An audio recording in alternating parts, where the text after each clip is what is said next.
Good morning. My name is Jeff Offinger. I am a senior history student here at Salem State University. This morning I will be interviewing Patrick Cornell for the Student, Citizen, and Soldier Project. Today is December 4th, 2013. All right, so you grew up in Duarte, California? Duarte, California. Duarte, California. At what point did you relocate to Danvers? When I first started here at Salem State, so in August 2011 is when I separated from the Army and I came to Danvers. Okay.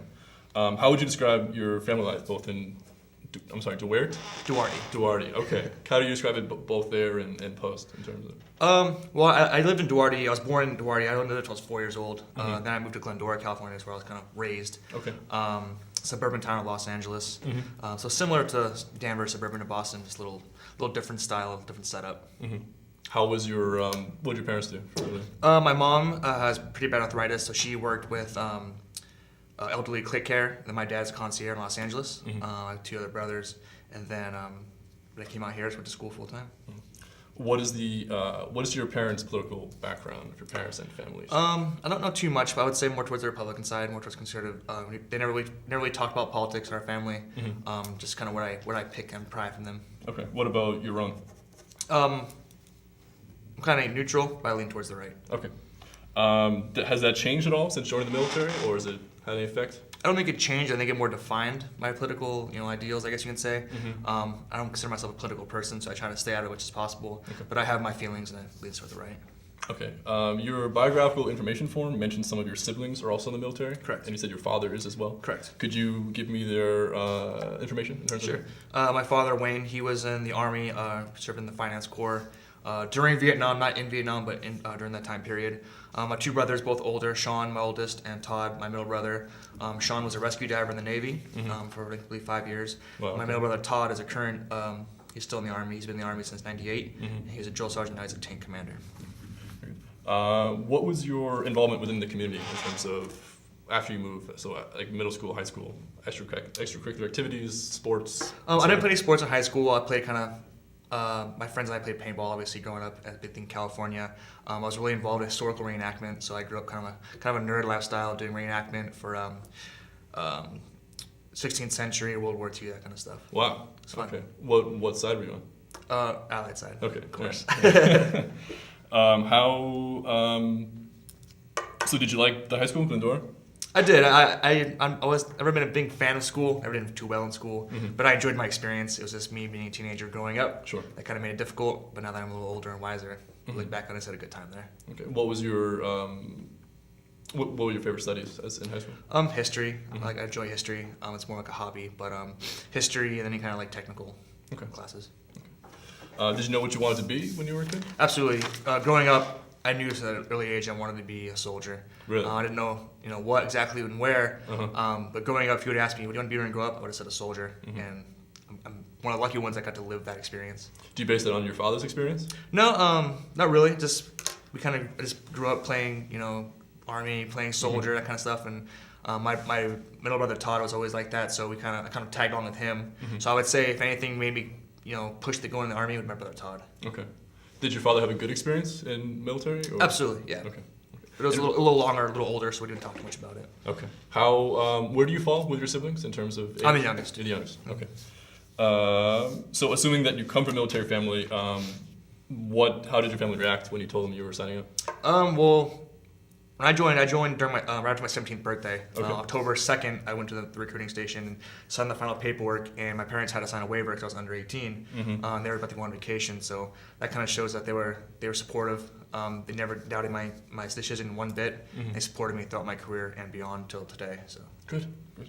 Your information form mentioned you were both in Iraq and Afghanistan? Correct. So how many tours in total? 3 tours total. 3 tours. Okay. So were the second and third voluntary? Absolutely, yes. Okay. Would you do it again if you had to go back? Okay. And would you recommend the same thing to other family members and or friends or strangers? I can't recommend it to everybody, but it's a good experience. Everyone has their own personal, issues or problems, that kind of stuff. So I know me personally, I'd love to go back again, but it's not for everybody. You said that you wanted to be a soldier since you were a kid. Yes. Did you have any experience in adjusting to the rigors of military life and standards when you were in training? Oh yeah, I was a punk teenager going into the Army, so obviously I had to kind of change and grow up in a short time period. But I had an idea of what it was going in, so that maybe helped me. And then my desire to serve, my desire to be a soldier helped me out while going in. Were you one of the younger kids in terms of the? I was one of the youngest ones, because I was at 17. I was still 17 when I left basic training. What was the most memorable moment you had in basic training? In basic training, probably my 18th birthday, just because I was at the gas chamber. So on my 18th birthday, I got CS gassed and Wow. threw up everywhere, and it was a good time. Okay. Well, you had to put the mask. Yeah, on I had the quickly, mask or- on, and you got to take it off, and you had to recite like your social security number, your favorite color, your full name, that kind of stuff. Yeah. But you get about five words out, and you start choking. It's a great birthday present. Yeah. How would you? Did you ever disagree with orders you were given aside from basic when you were actually in the military? Disagree with orders. I wouldn't say disagree with. Disagree with decisions maybe. Okay. But orders and order. We had to follow those. It's unethical, illegal, that kind of stuff. But I never found myself in a position where I had to disagree with an order. So luckily. In terms of, you said you did disagree sometimes with Decisions and Yeah. like kind of personal calls, but Okay. nothing formal, nothing serious really. and nothing that would directly impact your job, essentially. Correct, yeah. Okay. What are your thoughts on the draft system or mandatory service? I don't know too much about the draft system of maybe the 60s, that kind of stuff, but me personally, I feel that most people should have military service just because it's a good experience and it's a good foundation for future endeavors. But making it mandatory for every single person, I wouldn't say is right.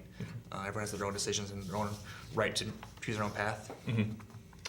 So talking about, excuse me, in combat, roughly where were you stationed in all three tours? In Iraq, I was stationed in Balad Air Base, which is a really huge base north of Baghdad. It was a big airfield. And out of there, I did convoy security patrols. So we'd go all over Iraq, escorting civilian and military supply convoys. My first tour to Afghanistan, I was in Logar province, which is a province just south of Kabul. We protected a major highway going through Kabul down south. And then my third and final tour, I was in Kandahar province, Afghanistan, right where the heart of the Taliban was created. And I was only there for the 4 or 5 months I was there for the last one, but been kind of all over. Okay. Just for the record, too, would you mind stating, it's on your biographical information form, but just your official rank and title? Sure, I was a Staff Sergeant E6, U.S. Army, obviously, and Right. then my job title was Howitzer Section Chief. Okay, great. Your biographical form also mentioned dealing with IED attacks. Correct. Could you talk about that a little bit? Yeah, being convoy security in Iraq in 2005, 2006, that was kind of like the hot period for IED attacks. So in Iraq, it was almost I would say a daily occurrence, not necessarily my vehicle or me, but our patrol, which is 30 vehicles long or wide, Right. would constantly have an IED attack. Luckily in Iraq, nothing too serious. In Afghanistan, my first time, same thing. Usually IED attacks on the roadside. Nothing too serious then. Luckily, and my third deployment, Kandahar, we were kind of off the road. We were out in the farms. We were out in the country. So the IEDs were all dismounted on the ground, so people would walk on, step on them, trip on them. And in Kandahar, they were literally everywhere. They were, in these little villages, these little back alleys. You can every little intersection, every choke point, every turn in the curve, you can almost guarantee there's an IED there. How advanced were they in terms of? They're simple. Every time the insurgents, the Taliban, whoever you want to call them, they create a style of an ID. We spend millions and millions of dollars to counter that ID, and they change it up. They do something different. We spend millions of dollars trying to counter that. But when you find these ones, you look at them. They're simple explosives with a pressure plate, which is you step on it, compresses the two metal, connects the circuit, and then boom. So you look at them. It's explosive. It's like manure, it's fertilizer, it's Right. duct tape, it's wood, it's metal, it's basic wire. It's simple in design. Was it always easy to tell where they were, because they were obviously hidden? But I Yeah, mean, they're hidden. They have like signs you can look out for, but obviously you can't find everyone, and that's why it's a major killer, major wounder in the war. But we have technology that can help find it. We have the mine detectors, we have sweeps, we have bomb sniffing dog, that kind of stuff that helps kind of find those. And as you're there, and the longer you're there, the more experience you have with them, you can kind of start finding patterns. You kind of start finding what they're doing, and you start finding more and more of them. But you kind of have like a sixth sense of it. You gotta look at your terrain, look at your situation, and say, if I was a bad guy, where would I want to hurt the Americans? And it's like probably right there, and that where those two roads connect or something, because we have to walk through there. That we have to go through that alleyway. So that's where I put it. So you kind of just learn as you go. Were you familiar with or friendly with the bomb technicians then, in terms of the ones that were directly? We didn't have bomb technicians attached directly to us. We were at a combat outpost, about 3 or 4 kilometers south of one of the bigger bases off the main highway. So we had one soldier who wasn't a bomb expert, but he had a dog that was a bomb sniffer, and he would go out. He and his dog would come out and patrol with us, and he would help out. But if we found something, we found an IED, we couldn't eliminate it ourselves, which we weren't trained to do, we weren't supposed to do. We have to call the EOD professionals, and that can be minutes, it can be days, depending on what time, where it is, the situation, that kind of stuff. So. Would you stay by the site until they show up? Absolutely. Yeah. It was a kind of annoying sometimes, because you'd be a long patrol at night, and you find one, and we have to wait 18 hours EOD to get here. Exactly. So we pull up 360 security and wait out the night. You mentioned spending millions of dollars to counteract the IEDs. Mm-hmm. Did you feel that your unit was adequately supplied and prepared financially in terms of both your military vehicles and yourselves to be absolutely protected? Luckily, this is not my unit's problem. It was the Army Department of Defense's problem. So they invested all this money to counter these IEDs, save lives, and prevent injuries. So my tours have always been we always had up-to-date equipment, and each time you go back, you do something new. Even while you're there, you wait. Like for example, my first tour to Afghanistan, we just had Humvees and MRAPs, the mine-resistant ambush-protected armored vehicles, and a couple months of deployment, they said no more Humvees because they're not protected enough, so we got rid of the Humvees. Then we had the MRAPs only. Then we added mine rollers that would go in front of the vehicles and blow up any mines in front of it, and the technology just keeps advancing.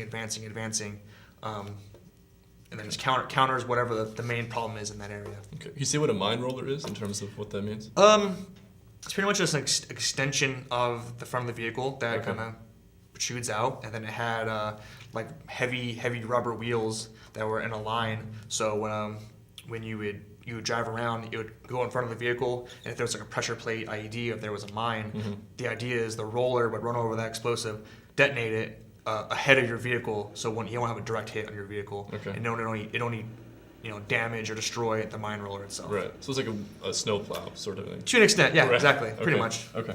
How did you, aside from IEDs, how prepared did you feel for combat? Pretty prepared. My unit, I was in the 10th Mountain Division. It's a well-trained division, well-trained unit. The only deficiency I would say is my job in the Army was artillery by trade, by training. However, where we were in Iraq and Afghanistan, artillery wasn't being used, so we were kind of transformed to provisional infantry units. So we weren't as trained as an infantry unit going in, but we were trained enough we can do our jobs. And then once we get there, you kind of learn as you go. You develop your own tactics, you develop your own procedures, and then you kind of just learn as you go and perform. The military is known for its camaraderie. So do you have any stories to tell about your friends and comrades? Absolutely. I left high school, and you say those people you're going to remember for the rest of your life. Like you said, the same was college. For me, it wasn't true, but for me, it's my friends I served with in the military. Luckily, all my friends from high school joined the military, so we have that connection. But these guys and gals you go to war with, you say, you see them every day. You sleep near them, you eat near them, you hang out with them. Everything you do is with these friends, this group of as small as 3 guys for a team, up to 30, 40 for a platoon. So my big thing is I'm a big fan of camaraderie. I'm a big fan of morale. I'm a big fan of having a good time over there and keeping morale high. So we had a platoon motto, the Fighting Cocks. So that kind of went wherever we went. We had a little stencil. We would spray paint it on stuff and kind of do bad things. But to this day, it's like we have that connection. And if we make a comment, everyone like, oh yeah, we know who that was. We know exactly who we were and part of the group and part of the team. So you're still in contact with a bunch of these Absolutely, people? Yeah. Okay. Can you describe your relationship and experience with the Native population? We interact with them, day-to-day, occurrence. So the big thing in Iraq and Afghanistan is coin counterinsurgency. It's kind of winning over the people rather than going after the enemy directly. Win over the people, look for information, which will help you kind of get rid of the enemy. So we would see them every patrol. We'd go out there, we'd engage them, we would talk to them, ask them questions, we'd ask them about what they need, what their needs are, what their problems are, what their concerns are, and then it was up to us to kind of make a report and try to support them in what they needed. Obviously, they didn't speak English, and we didn't speak their native language, so we had to have use interpreters, and it was pretty successful, I would say. You know, you wouldn't get the exact translation, but if you keep your conversation pretty simple, they'll be able to translate. And all in all, they're pretty supportive and welcoming of us. Did you see any difference between your first and third tour in terms of how the natives were interacting with you? Kind of. And when I was in Iraq, I was doing convoy security, so I was mostly mounted. I stuck to the roads and we did our mission. I didn't really have too much interaction with the population of Iraq. In Afghanistan, the first time we did, and then it was different area, different culture, different kind of style. My third deployment, it was like all people. It was with the people every day. Our common outpost was an old British fort from the 1800s, and we were like right smack dab in a farming community. So they would come straight to the gate. We'd go out to them. We'd talk to them. We'd go on patrols, talk to them.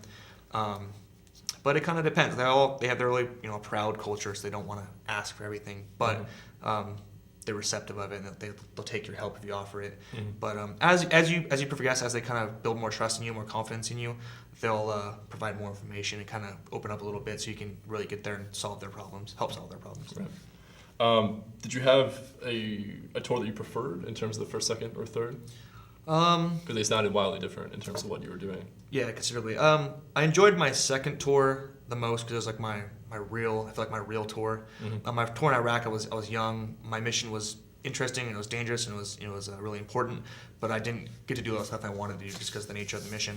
My third deployment, it was the most intense combat-wise, but it was also my shortest because I was leaving the Army, so I only had to do a few months. My first tour to Afghanistan, I enjoyed the most because I got a little piece of everything.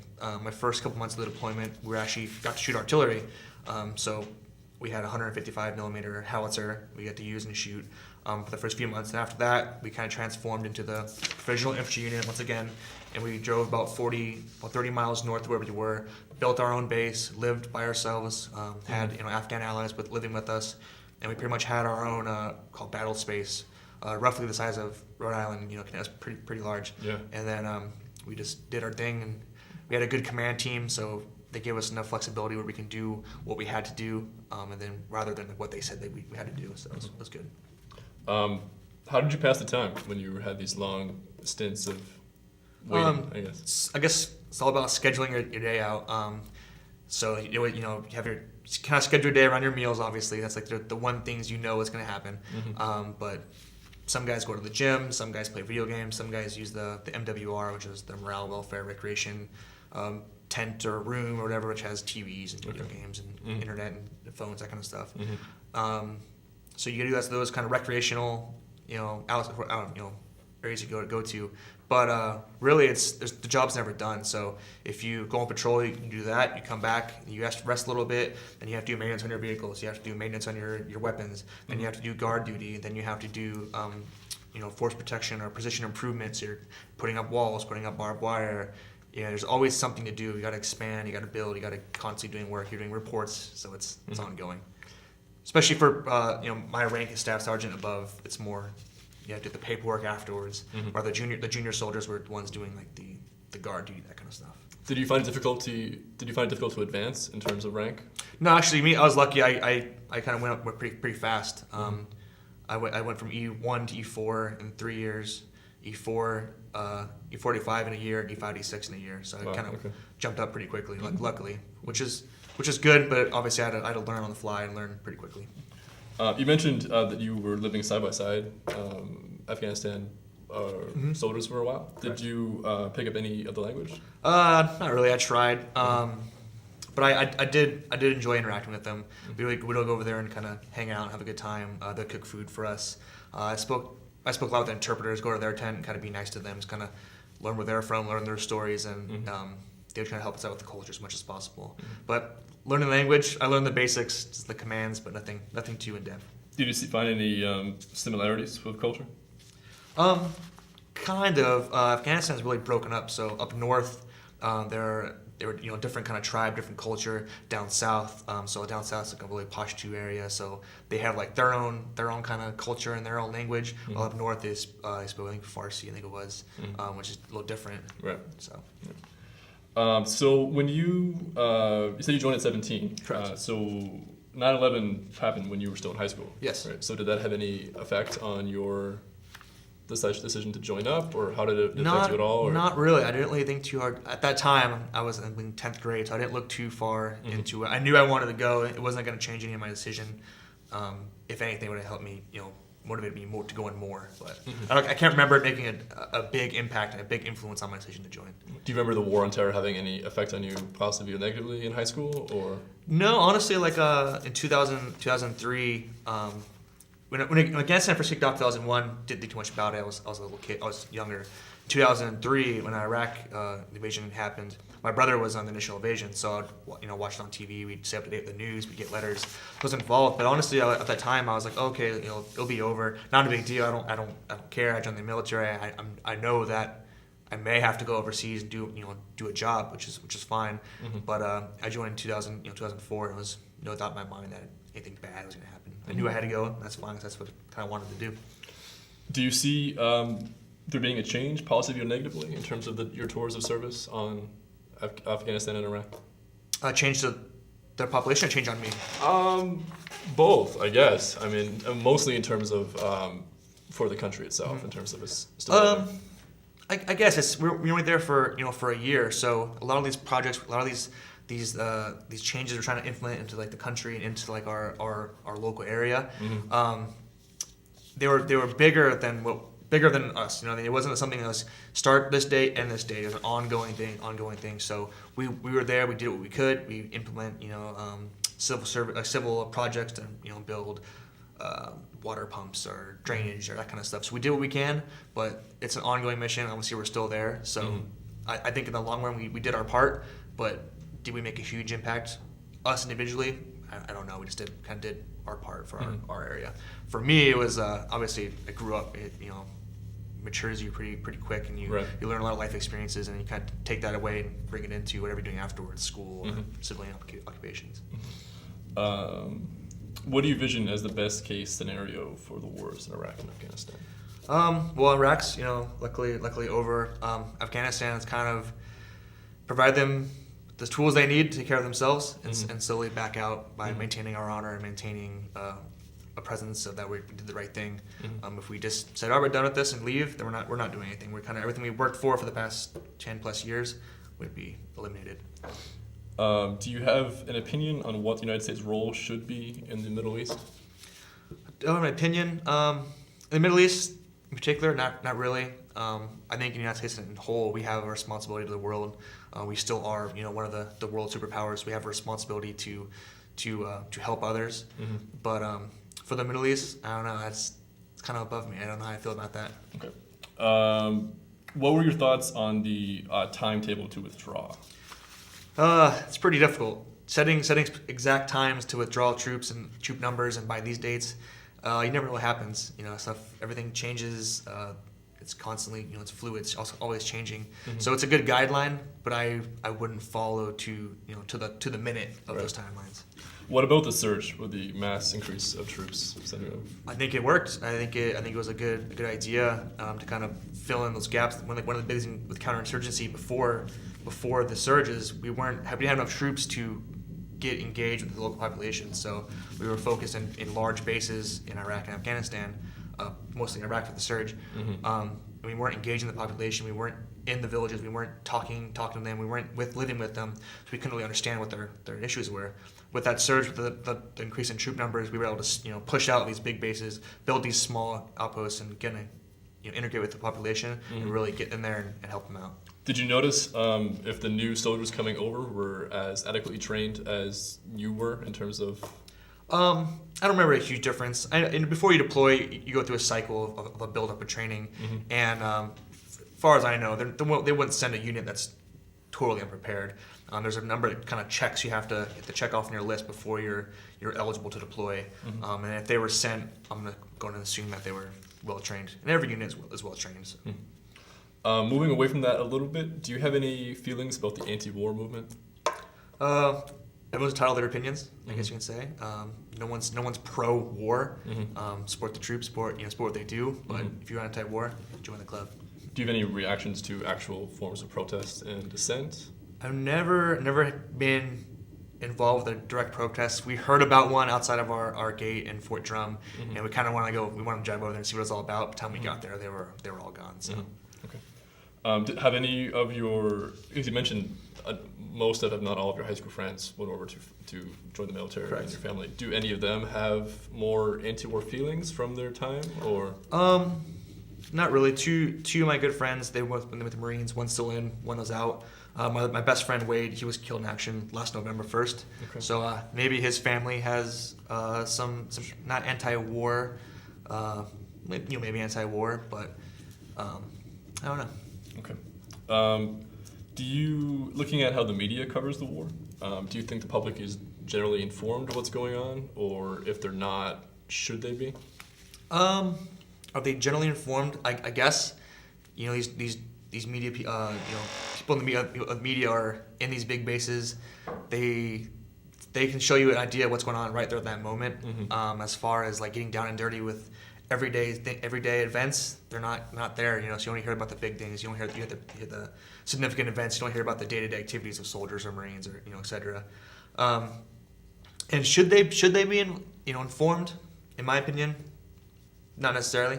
It's the more they're informed, it kind of causes problems sometimes. So if they'll have an idea what's going on. If they want to know, that's fine. But does the average person need to know? I don't think so.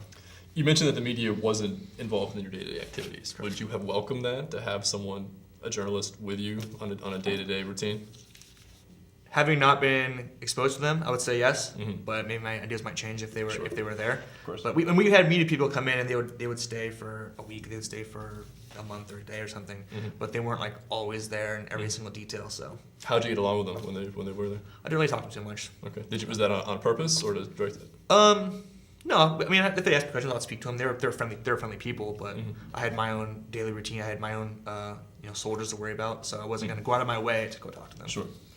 Looking at religion specifically, Islam, do you have any thoughts on the religion in terms of after your experiences in Iraq and Afghanistan? Not really. I'm not a religious person, so I don't want kind of keep that out of my religion and politics. Kind of keep out of that.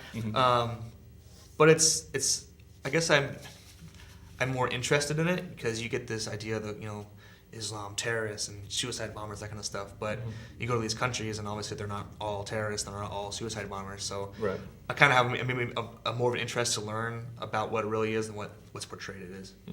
Have you done that at all in terms of looking at briefly? Nothing too serious, but briefly. Do you think religion and or Islam has any effect on foreign policy in the Middle East? I would say so. I know in Afghanistan, pretty much their whole life is revolved around religion, prayer times, and laws and everything. So obviously, if the religion encompasses their whole society, it probably has some impact on foreign policy.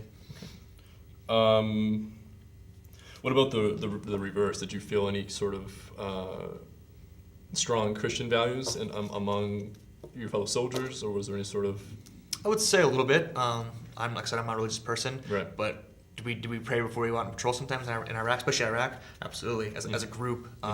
So even if you weren't an active, Christian, you'd still participate because it's kind of what the group does, kind of a ritual or tradition. So I didn't like my religious beliefs didn't increase because of it, but we definitely took part of it more overseas than I would here at home. Did you ever have a fellow soldier abstain from the prayer? Not that I know of, no. Okay. If they did, it was silent. They didn't leave the room or leave the area, but they were just kind of stood in the group. Well, that would have been accepted if someone did leave. Absolutely, do you think? Absolutely. Okay. You mentioned that your experience, you kind of took it into your civilian life in terms of what you learned. Also, when you said you wanted to be a soldier as a kid, correct. Did you want to be a career soldier? Like that was your end career plan? Kind of. I knew I wanted to be a soldier. And then growing up, I kind of decided what I wanted. So I knew I wanted to shoot big guns. So I chose the artillery, obviously. My oldest brother, he was a rescue diver of the Navy, so he jumped out of helicopters into the water and rescued pilots in the crash or whatever. And I went to his graduation in San Diego, and I got to fly. I was a little kid, so I got to play in a flight simulator. So I was like, I want to fly helicopters. So if you would ask me when I was about 15 what I wanted to do, I would have told you, join the Army, do a couple of years as enlisted, get out, go to school, come back as an officer, and fly helicopters. Obviously, I did my first 3 years, went to Iraq, re-enlisted, stayed in longer, so I kind of put off everything. But I did my enlisted time. Now I'm in school. Am I going back in as an officer? Probably not. I was thinking about it, but decided against that. Because your biographical information form now says you want to work in the defense industry. Correct. In an organization to help veterans. Absolutely. So I assume that's because of your military service? Absolutely. Okay. How was you also mentioned your family was supportive both before and after your enlistment. Can you talk about how they assisted in your reentry to civilian life? Nothing like in particular they assisted. They kind of just gave me support. They kind of someone to talk to, someone to ask questions like, do you think about this? Do you think about school? Do you think about this? They kind of set me up to make the right decisions.